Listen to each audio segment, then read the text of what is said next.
everybody, I'm Christina Macauley. And I'm Danny Hitt. Thanks for joining us here at the Public Cable Television Authority for another edition of Orange Slices. We have some more great slices of life from right here in SoCal. That's right. More stories about the amazing people, places, and things that make the OC such a great place to live. In this episode, we'll be sitting down with Huntington Beach Police Chief Ken Small as he shares his thoughts on retirement and the great city he calls home. We'll also be riding along with the Westminster Police Department to see how volunteers can really make a difference. But to get things started, we have a slice on something not normally associated with Southern California. But every 4 years during the Winter Olympics, people suddenly take an interest in the curious sport of curling. And that is what keeps the Orange County Curling Club going strong. You know, it's a crazy fun sport. And to show you, I'm going to head off to a bonspiel. Oh, a bonspiel, you say? You got it. Okay. Bonspiel. You know, it's basically a curling tournament, but you know, it's really more of a weekend party. You really have to see it to understand. So I'm gonna head out and hit the ice. Okay. Be careful out there. Well, I hear competition here attracts teams from all over the U.S. and Canada. Let's see what Danny has for us from the rinks in the city of Westminster. After making its debut as an official Olympic sport in 1998, more and more people have been drawn to the curious sport of curling. So I watched the Olympics in 2010. I turned on TV and like most people I said, what the heck is this? And what are they doing? And this looks ridiculous with that brooms and all this craziness. And I think it was about an hour later I realized I was still watching it. Bill Waddington is now president of the Orange County Curling Club here at the rink's Westminster Ice. Believe it or not, for a traditionally kind of a smaller market, SoCal, a lot of interest in the sport, a lot of people coming out. I actually watched the 2010 Vancouver Olympics. Brenna Duncan was also sold on the game and found she wasn't alone when she went searching for a local club. On the internet, I typed in curling Orange County, and this is what popped up. And for about 2 months, I couldn't get into a Learn to Curl. Finally, I got into a Learn to Curl by myself. I totally enjoyed it. And my instructor came up to me and said, "You're so good, do you want to sub on our team?" And that's how I started. I subbed on the team and then joined the league, and I haven't stopped. The club curls every Saturday night, but this isn't the typical weekend crowd.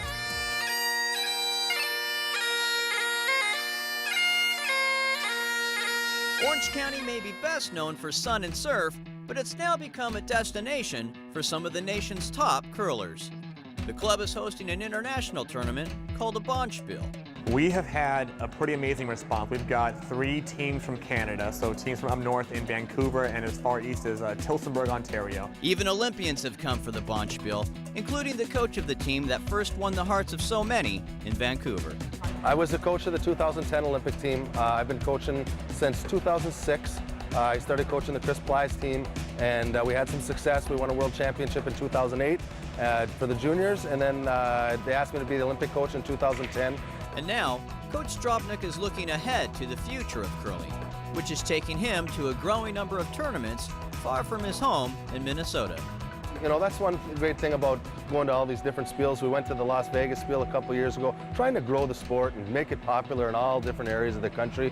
There's starting to be little clubs popping up on the East Coast, the West Coast, you know, anywhere, you know, down in Texas and all over the place. So it's great just to get the growth. When people are curling, then we have athletes that are 6, 7, 8, 9, 10 that are starting, and we got a bigger pool to draw from. So it's anytime the sport's growing, it's good for us. The bonspiel kicks off with opening ceremonies, including national anthems of both the U.S. and Canada. Oh, Canada, we stand on guard for thee.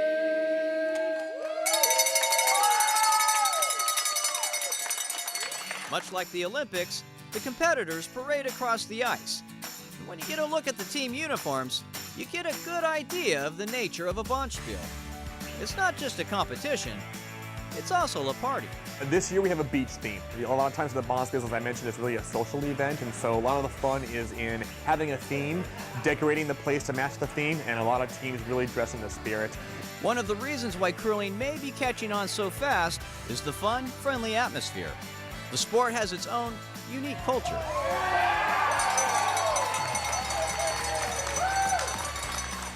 Curling always starts with a handshake and a good curling, and Unlike a lot of sports today, you don't root for the other team to miss. You don't cheer too loud when you make the shots. It's really about, you know, the experience itself. And you can go anywhere in the world, and if you meet a curler and you say that you're a curler, they will welcome you into their house. I mean, curlers seem to be all from the same breed. The sport, when the game is over, typically the winning team will also buy the first round of drinks to the losing team. So it is very social, and that's really what it's about, is that at the end of the day, whether you win or lose, you are having fun curling, you are with great people, and you really have enjoyed yourself. And we are a club, but more than that, we're really a family here. Not everyone in the OC is new to the sport. There are those who've transplanted here from colder regions and have been happy to find their childhood sport once again. I'm from Carstairs, Alberta in Canada. I first started curling when I was in elementary school. There was a curling rink right next to my elementary school, and for phys ed and recess class, we'd go out and throw some rocks around. I'm originally from a town called Hibbing, Minnesota. It's Hibbing. And I got into curling because my father thought it would be a good idea for me when I was like in 7th grade. He came in one day, I was talking about going bowling, and he said, "Oh, you don't want to be bowling, you want to be curling." And I went, "What the heck's curling?" So he took me down and I played with the Old Man League, which is, I'm like 30 years older than that now, so it's hard to judge. As to when curling first became a sport, stories date back long ago. But exactly how long, no one really knows. The origin of curling is as much lore and mythology as it is fact. We don't really know. What we do know is that there are some shaped rocks that have been found in the bottoms of lakes in Scotland, dated from the 1600s, around that time. So we know that before then, people have been curling, and after that since, curling very much. And we think the game basically originated by people just out having fun on the ice as we are here today. Gameplay on the ice may seem strange at first, but the object is fairly simple. The point of curling is to score more points than your opponent. And the way you score points is by throwing the rocks, alternating colors between the teams, down the sheet of ice, and to get your rocks closest to the middle of the house at the opposite end of the sheet. You're throwing 42-pound granite stones down the ice trying to get into a scoring area. So teams will alternate throws, and it's really more of a finesse game where you're trying to get that stone down into a scoring area, and you're trying to either get it in where it needs to score or take out your opponent's stones. The team has 4 positions. Play begins with the lead throwing out the first 2 stones. The lead's job is very important. They want to set up the end. So they'll generally throw a guard and try to get a rock in behind that guard. The second's job, he throws the next 2 stones for the team. And his job is to destroy whatever it was that the lead of the opposing team had set up. We've got this sheet going on, and they're doing a really aggressive game where they're knocking stones out. Skills of the game include throwing the stone, or rock as it's sometimes called, and sweeping, which is just as important. What the broom does is the broom actually, you sweep ahead of your rock, and it kind of changes how the ice works, and so the rocks will always be curling down the ice, hence the name. Number one is it removes the layer of frost that's on the surface of the ice. And the second thing is it raises the temperature of the ice just a little bit. And that decreases the friction between the rock and the ice, and that makes the rock go more straight and also a little bit farther. The equipment seems fairly simple, brooms and rocks, but lunch in a new curling club is extremely expensive. These granite stones are $500 a piece. The first couple sets of stones were purchased by the rink's Westminster Ice, and we were able to use their stones. Then we purchased 2 sets of our own stones from the U.S. Curling Association. So the U.S. Curling Association has a kind of a loan program where they have stones, and they will sell them to new clubs, and we can pay for them over a period of time in order for us to get ourselves off the ground. Well, the Orange County Curling Club is definitely off the ground and going strong. The weekend Bonspiel has been a huge success. We did great. When you're playing Olympians, you have to keep your expectations realistic. So for us to have it be a real competitive game and to make them stop and think about shots and have to make good shots to beat us, that's a huge accomplishment. We feel really proud of how we played. If you think you might want to give it a try, the club would love to hear from you. Anybody can curl. Regardless of your athletic ability. All it involves is coming down and giving it a shot. We have classes that are 2 hours long, really easy to get into, and you learn the skills, and at that point you can play in our leagues, you can substitute for our leagues. We have kind of one-off events. We have holiday events. We have everything. Once you've done that class, you can come in and curl as much as you like. To find out more, check out their website at occurling.com. Again, the Orange County Curling Club welcomes players of all ages and abilities, and they make it really easy to get started. So check out the website to find out more. Okay, next, Danny is heading over to the Huntington Beach Police Department for a candid conversation with Chief Ken Small. Before retiring from his 11 years at the helm of the Huntington Beach Police Department, Chief Ken Small performed one of his favorite duties, the swearing in of a new officer. And this one's special, because this rookie cop will now be working with his dad, who's been a Huntington officer most of his life. Since this guy's been about 3.5 years old, he's been a member of the Huntington Beach Police Department family. And that I will well and faithfully discharge the duties of the office of police officer of the city of Huntington Beach, acting to the best of my ability. Congratulations.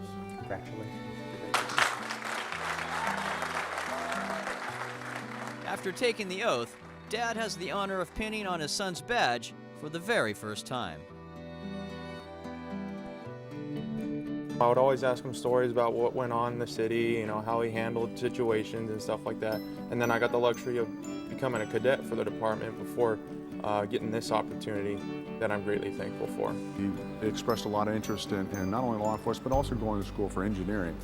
And so it was kind of interesting once he came out, graduated high school, and into high school, he came out for a ride-along for his senior project, and it was kind of like the page just turned. I mean, it would just kind of click with him and he realized what he wanted to do. I could tell you, this family is contributing a lot to the police department and contributing a lot to make Huntington Beach a better and safer place to live.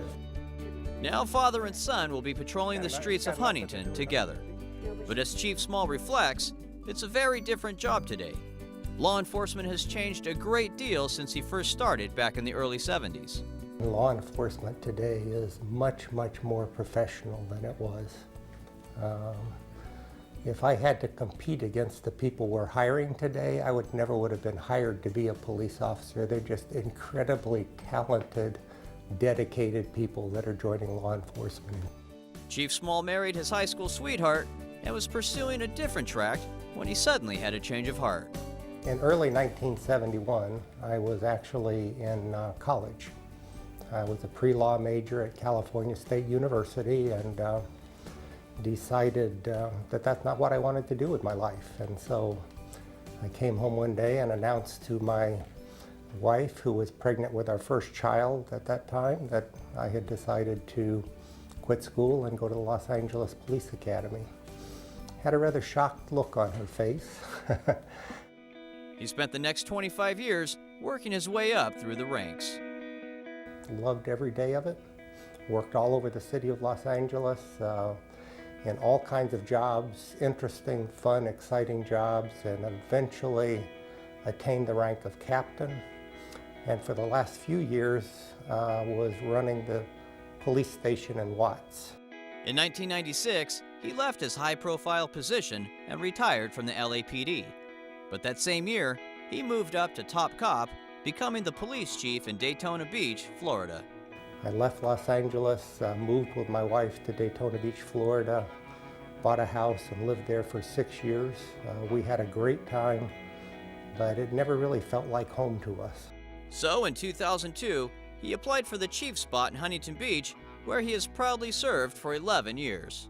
Certainly the best 11 years of my law enforcement career. I love Huntington Beach. I love living here. I love working here. I have a house about a mile from the police station, so there's no commuting, no freeways, and my wife and I are exceptionally happy here and I very much enjoy working with this community. This time, he's retiring from law enforcement for good. So what's ahead for the chief in civilian life? Well, not what you might think. No plans to travel or take on new hobbies. Instead, he and his wife are once again raising a family. My wife and I have adopted 3 of our grandchildren, so we're in the process of raising a 16-year-old who's in high school, a 13-year-old who's in middle school, and a 6-year-old who's in the 1st grade. And as any parent can tell you, that is a full-time job plus. So what I plan to do more than anything else is help my wife with that, because she's been very busy trying to do it by herself for several years. Grandparents raising grandchildren is not uncommon. In fact, there are support groups to help address the many concerns ranging from legal to emotional issues. I think the first challenge that you face is, it makes a significant change in the plans for the rest of your life. Like most people, my wife and I, and we've been married for 46 years, so we're not newlyweds by any stretch of the imagination, but we looked forward to retirement and traveling and spending time together, and so the immediate shock is that you're not going to be able to do that any longer. You have to change your life plan. Chief Small is very candid in sharing that the biggest challenge has been fitting in socially. Our friends who are our age aren't really interested in having a bunch of kids running around the house when we get together, and the parents of our grandchildren's friends, they're not looking for people in their mid-60s to be their best buds. So I can tell you my wife does a better job of that than I do. She spends a lot of time working at school and working with class and working with other mothers, but for me it's just, I don't feel like I fit in anywhere. I'm kind of lost in society. All parents make sacrifices. The reward, of course, is in the smiling faces of the children you love so much, especially when they grow up and make you proud, maybe even follow in your footsteps, like young Officer Drake has chosen to do. I don't know how a father gets more proud of your children, or child for their accomplishment, but, I'm on top of the world. So while Chief Small leaves the department in very capable hands, his lucky grandkids get to enjoy more of his time and many new adventures together. We all wish Chief Small a long and happy retirement. And now we're going to continue our look at local law enforcement. This time, Danny is in the city of Westminster to show us how their police department uses volunteers to really make a difference. Bruce Richardson was looking for something to do after retirement. He never thought he'd be wearing a badge and patrolling the streets of Westminster. Well, I have friends who do it at both Huntington Beach and Fountain Valley. That started it. He's lived in Westminster for 40 years and has raised his 5 children here. But he says he never really knew his city until this volunteer job. Raising the kids and being involved, I really wasn't involved. So now this gives me a chance to step in and see a little bit of the inner workings of the city and to take part in the events of the city, and that's fun. We just really value the volunteers that we have here. They're excellent way to substantiate getting more work done here. With our full-time employees, they really rely on them a lot. We're currently recruiting for volunteers. We're looking for basically anyone, all ages, young, middle-aged, retired, anyone that would love to come and just give back to the community. I really do enjoy just going to patrol the city, going street by street. People come say hi to us, I say hi. I've also been approached by asking, hey, I have a problem with this, and I go, okay, how can I help you? And I just love just giving them the satisfaction that we're here for them. Nick Tran plans to pursue a career in law enforcement after college, so volunteering has been a good way for him to get valuable experience and a great head start. Today, he's partnering with retiree Don Schuler. Their day starts by going over a list of assignments. Next, they check in with communications. 911 emergency, how can I help you? In addition to handling all of the 911 calls throughout the day, the dispatchers often get non-emergency calls. The volunteers can respond to things like traffic hazards, freeing up sworn officers to handle more urgent calls. They also check in with the watch commander who keeps track of everyone in the field during their shift. Hello, sir. How are you? Good. Perfect. Awesome. Thank you. Thank you, sir. Okay. They stay in communication during their shift with department-issued radios, just like the officers carry. The first assignment today is a house check. The Westminster Police Department offers this service to residents planning to take a vacation or might otherwise be away from home for an extended period of time. Well, we're looking for any signs that there may have been an attempted break-in or actual break-ins. There's no charge for the service. All you have to do is fill out a form. Basically, it tells us who any emergency contacts might be that have keys to the residence. It tells us what vehicles are authorized to be either in the driveway or in front of the house. It tells us the condition of the backyard, front yard, side yard, so that we know whether we can have access to them or not. Tells us whether they have an alarm company, and if so, what their telephone number is and so forth. And then it tells us, if they've got lights on a timer or anything like that that we might notice. Out in the field, volunteers work in teams of 2. Today, Bruce is working with Kate Wynn. Who's winning? Kate is a longtime resident and owns a local chiropractic office. The business is, we're doing well. The Westminster City has been great to our family and our business, and it's a way for me to give back to the community. And with Westminster's large Vietnamese population, Kate's bilingual skills are a huge plus. Anh chị không có gặp cái gì problems ở đây phải không? Okay, good, good. All right. Kate and Bruce have been assigned to a park patrol.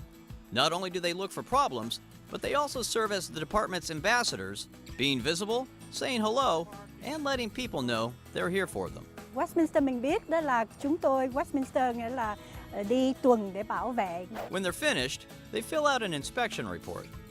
Today is all good news. We saw no graffiti. All the equipment looked good. So that's a successful park patrol.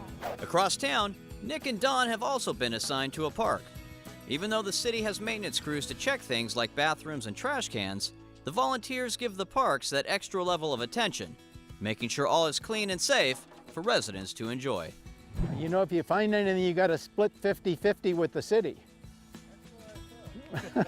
Striking up casual conversations is part of the job.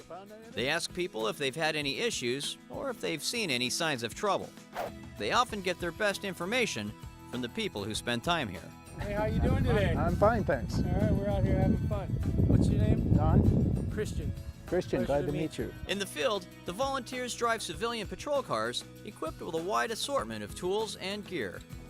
There are nails and hammers and various things that you can use for whatever you run into, pliers, all kinds of things. We have cones to help direct traffic. These are tool sets that we use to remove any parking signs that exceed the limit on how long they can stay. We have a safe, we have a health kit, fire extinguisher.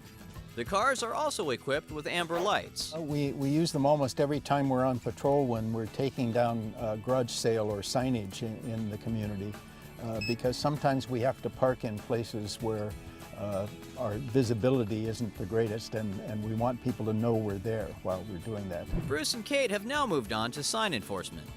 Well, one of the things they have us do is remove all garage sale, animal lost, and various signs that are left displayed in the neighborhoods. They're unsightly, and one of the jobs that we do on a regular basis is take them down and dispose of them.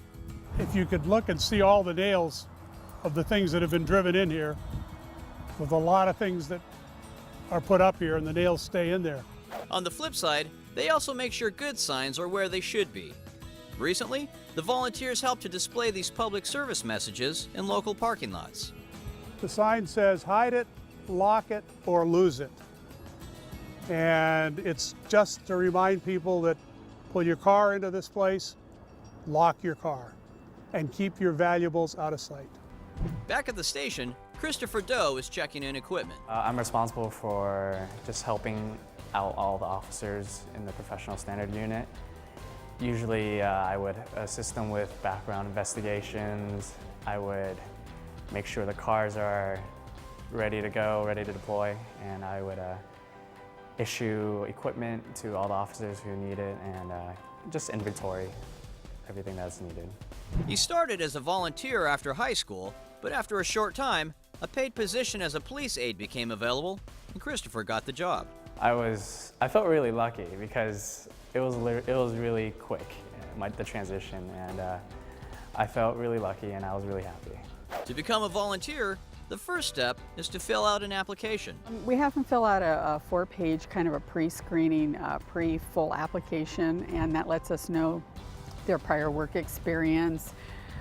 They don't necessarily need any direct experience as far as working in law enforcement, but we just need to find out what type of experience and job work, career work that they have done in the past. Then, they'll work to match your skills and interests with a department that needs your help. In records, they might assist at the front windows, helping citizens when they come in. In property, we have them do kind of a wide variety of things for us. They even help us put our evidence away with our assistance. Detectives are actually doing quite a bit of work on following up on cases, which really helps our detectives out by making phone calls to people. All their experience that they bring is a benefit. Some have lots of computer experience, others have different qualities and qualifications that they bring, and it just really helps the department just work, especially right now with all the cutbacks that the city's doing. We have just so much work that still needs to get done and not enough manpower to do it, so they truly are just a huge blessing and valuable to our department. The department does ask for a fixed time commitment. What we're asking for, and within reason, realizing sometimes people's lives flex, we're asking for a 2-year commitment and 4 hours a week. So I'm willing to give my 4 hours, and I think it's wonderful for me to get out and meet people and then just get out of the office. To find out more, just go to the department website. If somebody wants to find out more about volunteering, you don't have to be a resident of Westminster. You just need to go onto our website and look for the area that says volunteers, and it'll give you all the prompts on who to call and how to apply for the position. Hey, Danny, welcome back. Hey, thank you so much. I gotta tell you, those volunteers are some really special people. They sure are, Christina. And you know, most departments have similar programs, so if anyone out there is interested in some of the volunteer jobs we just saw, check with your local PD. Absolutely. Well, that's going to wrap it up for this edition of Orange Slices. Thanks for joining us. And if you have an idea about something or someone that you think would make a great slice, let us know. Find our Orange Slices page on Facebook. We'd love to hear from you. Until then, I'm Christina Macauley. And I'm Danny Hitt. We'll see you next time. And that is what keeps the Orange County Curling Club. Did I? Oh, no. My apologies. That was so My apologies. I know. You did so great. No, you. No. You. Okay, you're terrible. You're just gonna leave? Is there a hair dangling, or am I just hallucinating? Can I hit you? Hit it. Pull it. Can I hit you with my best shot?